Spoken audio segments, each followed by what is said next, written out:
తర్వాతి తరానికి భయం లేదంటే వాళ్ళకి భయం మనం నేర్పలేదని అర్థం. మనం ఇంట్లో దేవుడికి భయపడితే గుడిలో మన పిల్లలు దేవుడికి భయపడతారు. గుర్తుపెట్టుకోండి.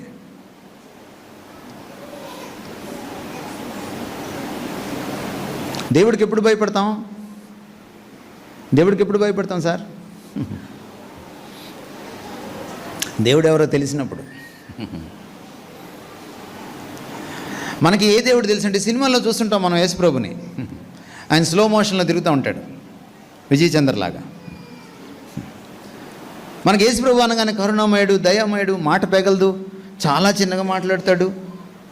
మీకు తెలియదు ఈయన చాలా డైనమిక్ అని, ఈయన చాలా అరవీర భయంకరుడు అని మీకు తెలియదు.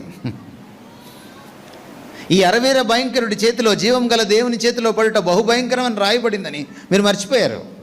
బహుశా మీరు ఎప్పుడు చదివి ఉండరు.